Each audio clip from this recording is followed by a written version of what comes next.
Hey guys, I wanted to offer this little mini training for you just to share something that I am really passionate about. And this is the 12 dimensions of wellness, or the wellness energy system. So this was something I first studied when I did my wellness degree, and it was, when I started to really delve deep into wellness and what it means. And so I really just thought I would share this with you. It's something that I'm so passionate about, and so it's kind of the foundation of what I build a lot of my stuff on. So, if you work with me or join the membership group, or this is a lot of the stuff that I base it on. I've run this a lot at yoga retreats, at workshops and stuff like this. So this is kind of the basic foundation of a really good introduction to wellness, I think. So it's the 12 dimensions of wellness, or wellness energy system. So when we look at this, there's three main concepts that we look at. And the first one is that wellness is a process. It's never a static state. So if you think about being well, it's not just being free of symptoms of disease. So you might feel like you're quite well, you haven't had any serious illness, so you're kind of in this neutral point. And what happens is you sort of go on this continuum, so sliding back and forward. And what might happen is you start to see symptoms. So it might be something simple. Maybe you're getting recurring colds, or recurring eczema, or recurring candida, something like this. So there's these little symptoms, these signs and symptoms that something's not quite working right. Now, if you ignore these signs and symptoms, you start to slide down the continuum towards disease, or even worse, death. And then the other way is we move up the continuum. So we start to get these little signs and symptoms, and we start to educate ourselves. So, what's maybe a more natural, holistic approach I can do? How can I educate myself and start to take responsibility for this, whatever it is that I'm experiencing? So that's the concept number one. Second concept is illness and health is just the tip of the iceberg.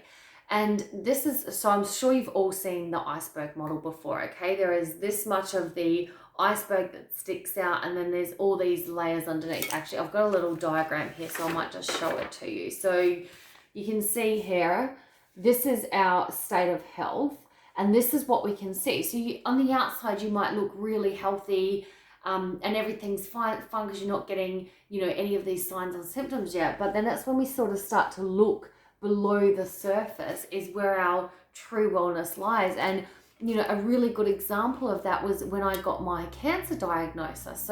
So many people said to me, like, how on earth do you get cancer? You're so healthy, you exercise, you're always eating salads and healthy foods. And that's what you could see. That was the tip of the iceberg. Do you know what I mean? Like, nobody really knew what else has been going on under the surface. And I'll talk more about that as we go through. So we've got the tip of the iceberg, that's our state of health, what we can see.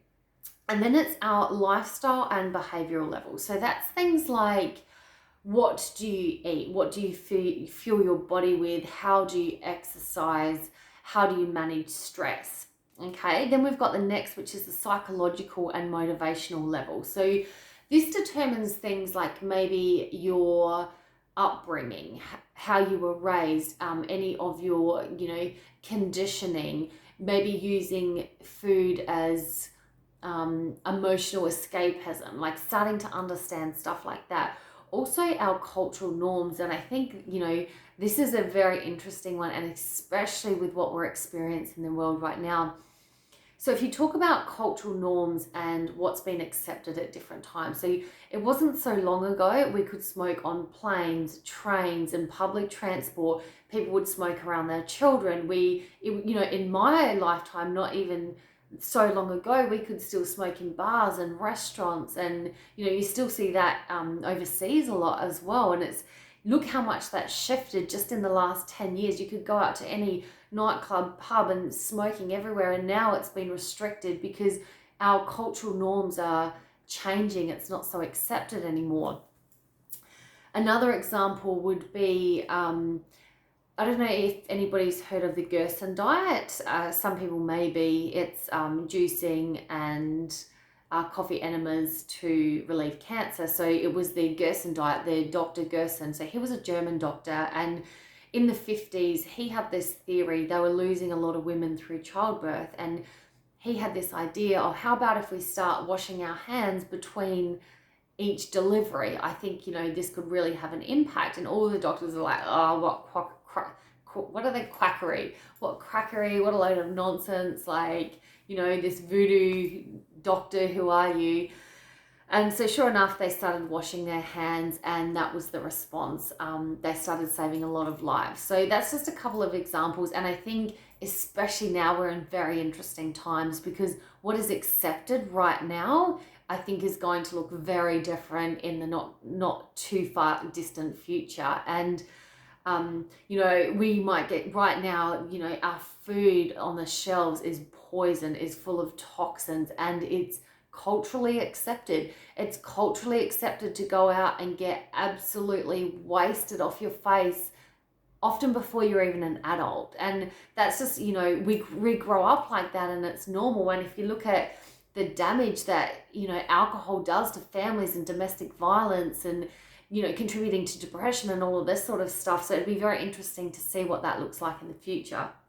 So the third realm is the spiritual being and meaning realm. And that's just when we start to, maybe question our place in the universe. Why am I here? What is my purpose? Maybe finding a higher connection to the universe, or a God, or whatever you want to call it. Okay, then we've got key concept number 3, and that is that we're all energy transformers, and we're all connected to the universe.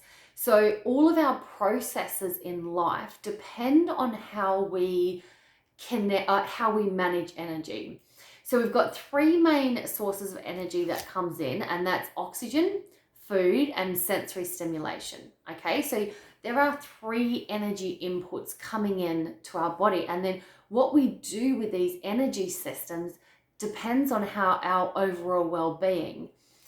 So if you imagine, your body is like a tap, so, a plumbing tap, and you've got this water coming in, and what's happening in your body, is it full of debris? Is it full of rust? Is it full of muddiness? And is it blocked?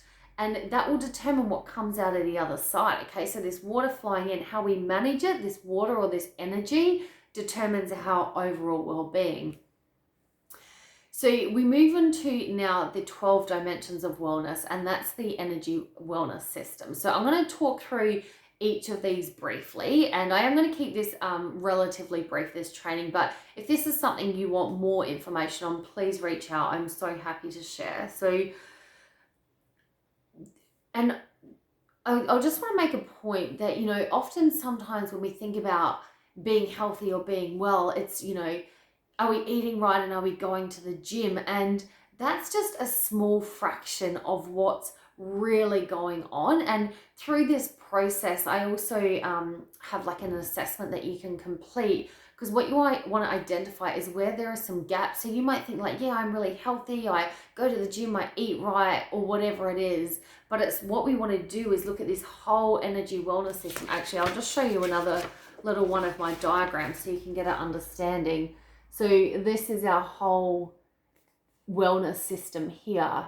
And going through this process, what it does is it starts to identify some of the gaps that you may not even be aware of, so you can look holistically on how you can incorporate some more wellness in your life.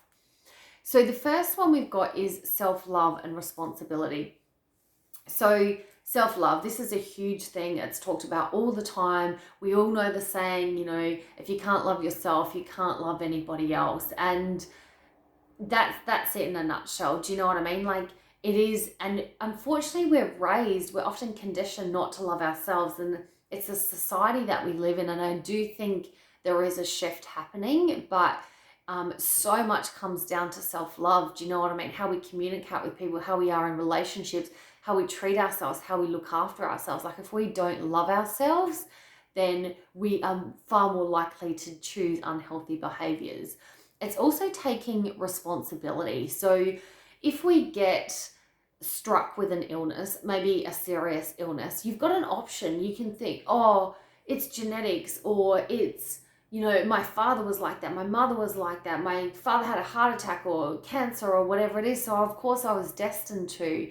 And that's not true. That's just not true. We have certain genetics, do you know what I mean? And things like eye color, hair color, skin color, where you were born, they're things that you can't change. Like, that's a small percentage of our genetic blueprint, and the rest of this is we have control of it. We can make these changes. So it's taking responsibility for your own health and your own wellness. And I think, again, through all of this that we're experiencing now, more and more people are going to step into this, which I think is just beautiful. Number 2 is breathing. And this sounds super simple because we all breathe every minute of every day. And breathing is something that comes really naturally for us. So often we think, it's not something we've got to really think about. Like, okay, eating healthy, yeah, we've got to think about that. It's a process. But breathing, we all just breathe. But the problem is we have been living in such high states of stress for such a long time. And even if you think you're not experiencing stress, all these little things that happen from our day. Okay, so we wake up with an intrusive sound of an alarm clock buzzing in our ears. That's our first bit of stress. We run out of the door to get ready for work. We're getting kids organized, doing whatever, maybe working multiple jobs, and we go, go, go, go, go. Our brains are, I've got this meeting, I've got this coming up. And then, you're multitasking all this stuff. You're answering calls, answering emails, you get a deadline from your boss. And what's happening every time this happens, it was having our body starts pumping out stress hormones, cortisol, adrenaline. And what's happening is it's like, you think of our fight or flight, and once upon a time, if a tiger was coming after us or something wanted to attack us, we would pump out these hormones so we could get away from it.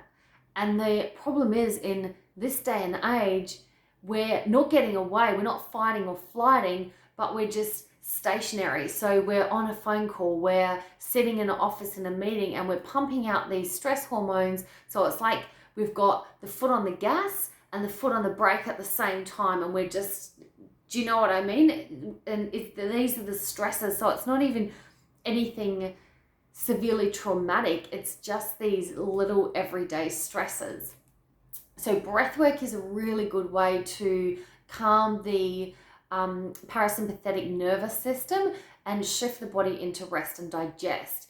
So there's many ways we can incorporate breathing, and I have got some other workshops just on breathing that you can have a look into, or I can share this information. But maybe just checking in yourself a couple of times a day. So, what is my breath doing? And the thing, I've caught myself doing this, right? So I've been at home I remember one day I was just putting away washing or something, and all of a sudden I noticed that I was really out of breath. Like, I was almost puffing, and I stopped and checked in. I was like, what is going on inside of my brain to give myself a physical response? Like, I'm genuinely out of breath. Do you know what I mean? And then I checked in, and then I just had this reoccurring thought going around and around and around, like stressing over something.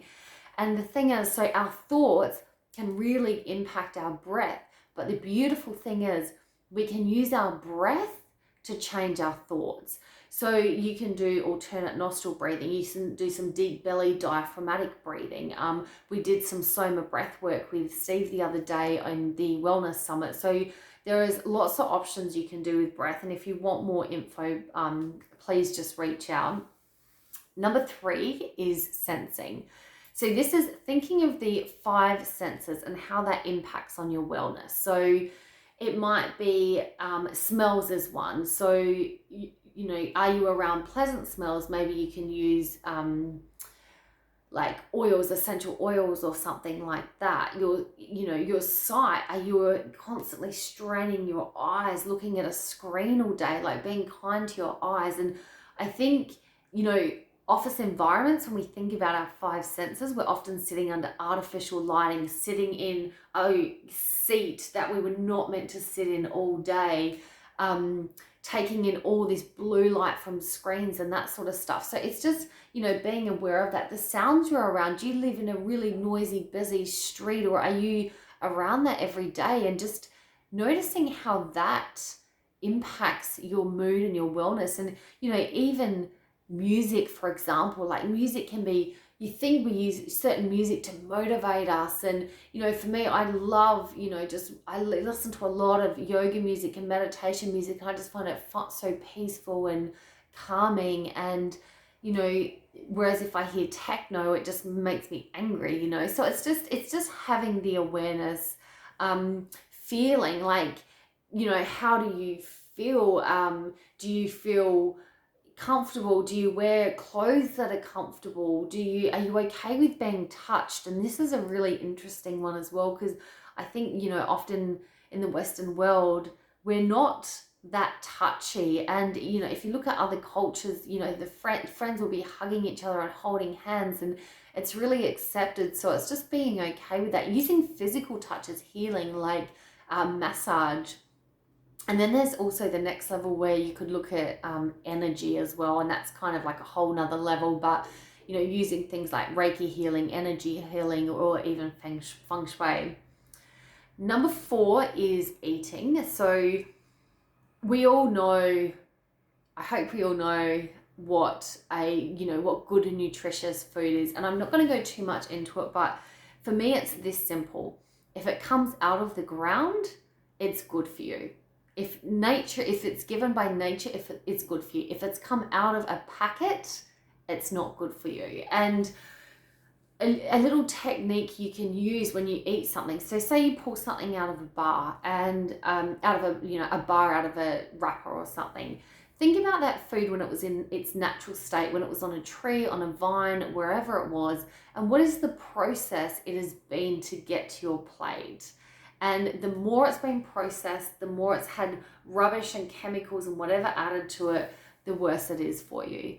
The other thing is mindful eating. And this, I can't stress how important this is enough, because when we're living in these high states of stress, like I've been talking about before, and we're throwing down this food, and some people eat so quickly, and it's like, how does your body even recover from that? Your digestive system, it just wreaks havoc on it, because it's trying to digest all this food in a stressed out state. So it's being mindful with your eating practice, taking in all the senses, smelling the food, feeling gratitude for the food, taking small little bites and really savoring. Get your phone off, get the TV off, just sit there and be present, eating your meal, using mindfulness, using awareness. Number 5 is moving. So are you moving your body? I think you need to move your body every day for half an hour. It's that simple. We've all got time for that. We can all make time for it. It doesn't matter if you go do some yoga in your lounge room, if you go for a walk, whatever it is, dance around your house, just move your body for at least 30 minutes a day. You don't have to run a marathon. It doesn't have to be super vigorous Tabata training. It can just be a simple walk, whatever it is that works for you, half an hour a day. Number 6 is feeling. So this is a really important one. This has a lot to do with how we manage our emotions and how we show our emotions. And I know as Australians, and I was definitely, raised like this, that it's not okay to show emotion. It's, you just bottle that shit up and keep it inside, and that has massive consequences. And this is something I could talk about, all day, and something that I've had a massive journey through myself, because I was like that. I would never show emotion. I just had to be happy no matter what was going on. And, just bottling all this stuff up, not ever letting somebody see me cry, and you just store it up inside of you, and it festers and it manifests as disease in the body. So, being okay with your feelings, like, are you okay? How do you feel about somebody, if somebody saw you cry, like that sort of thing, and just having that awareness.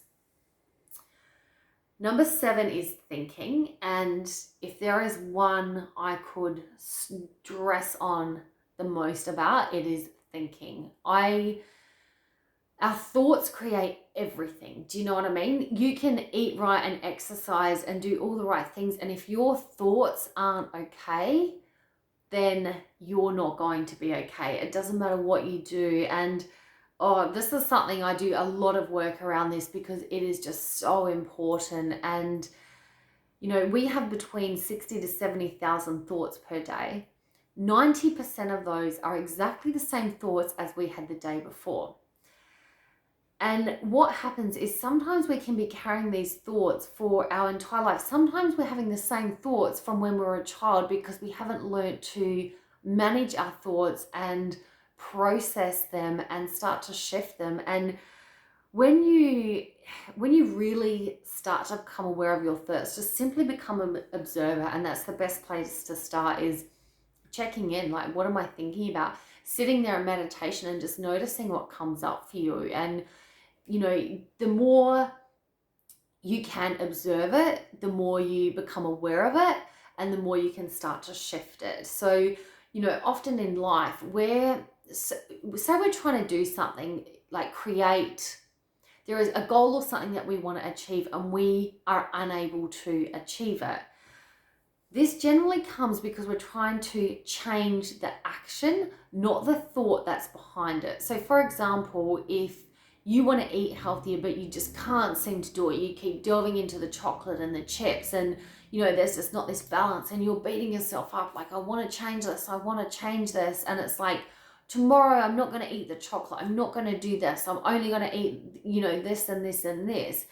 There is a whole feeling that's going on behind it. And so everything we do in life is because we want to create a feeling. So there's a feeling we want to bring in, or there's a feeling we're trying to avoid.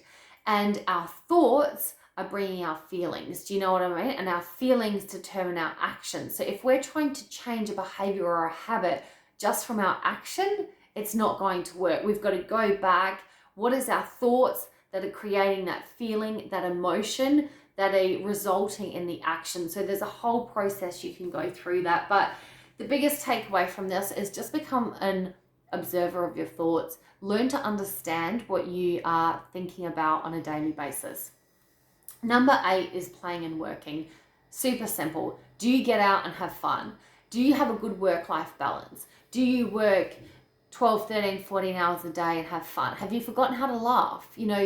I run this workshop a lot, and a lot of women say to me, you know what, Jo, I used to be really fun. I used to be a really fun person, and life's become so serious, and there's kids and mortgages and husbands and all of this stuff, and I've just forgotten how to have fun. So just have fun, let your hair down, bring out the inner child, put on the music, dance around, go jump in puddles, do whatever you want to do, but have that balance of work and play. Yeah.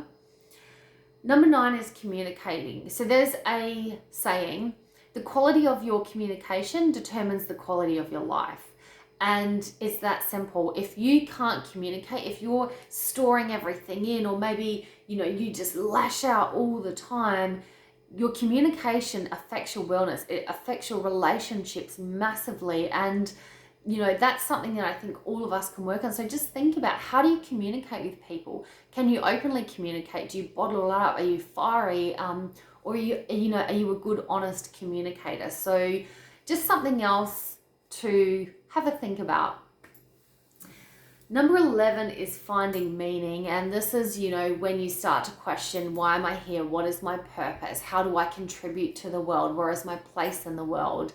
And just starting to really, step into that. Are you being your true, authentic self, or are you walking in somebody else's path? Are you chasing your own dreams, or are you chasing somebody else's dreams? And I think that is something that's really important. And I, in the last year, I've had this massive shift, because a part of me is like, I've got to have this good corporate job and have a good income, but it's like the other part of me hates that so badly that it's just eating me up inside. And, the last year I've stepped away from that, and now I'm just feeling so happy and true on my path, because I'm doing what I love. I'm doing what lights me up. So it's finding meaning, finding what you truly love, chasing your goals and not somebody else's. The last one at number 12 is transcendence. And this is where we start to develop a relationship with whatever you want to call it, with God, with the universe, with a higher being, whatever you want to call it, it doesn't matter. And for me, I wasn't raised religious. I'm not religious. There's a lot of religions that, well, Buddhism in particular, that really, really resonates with me, and I do use a lot of those principles, but I don't go to church every week, and it's not about that. But to me, I do believe in a higher being. I believe in the universe. I believe in some type of God, and it's not necessarily like Jesus as we know it, but it's just this connection that we're all connected. And if this virus is showing us everything, if everything that's happening in the world right now is showing us anything, it's how connected we all are. We're all humans. We're all susceptible. We're all in this together. And in some ways, I think that is a really, really beautiful thing. And something I just, want to touch on here is, if whatever's going on for you now, and maybe that's stress over mortgages, not having a job, just the unknown, what's really going on at play here, there is so much conflicting information that it is just daunting and overwhelming. So whatever it is for you now, feel it. It's perfectly fine to feel it and to sit with it and feel whatever you're feeling. But I think a really good tool is, think back to a time in your life where you had to overcome something really big. So maybe it was a breakup, maybe it was your health, maybe somebody you love has passed, and just a really hard time in your life. And think about that, and maybe at that time you had thought processes and you were like, oh my God, what? I'm never going to get through this. What?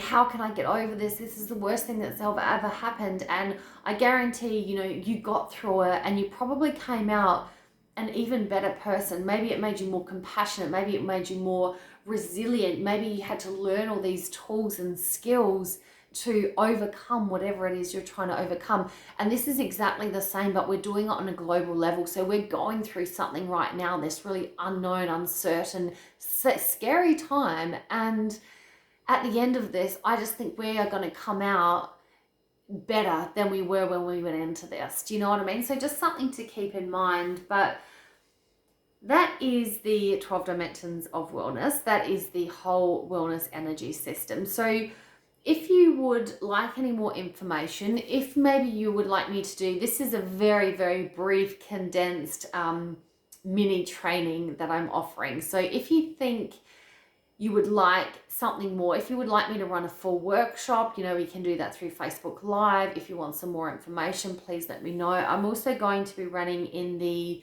Well and Wild tribe. That enrollment's open tomorrow. I'm really, really excited. It's going to be amazing. If that's something you're considering, we're going to be delving into a lot more of this stuff in there, guys. So that's pretty much it. Any questions, please reach out. I hope you're having such a beautiful day, evening, night, wherever you are in the world. So take care. Big love always. Bye.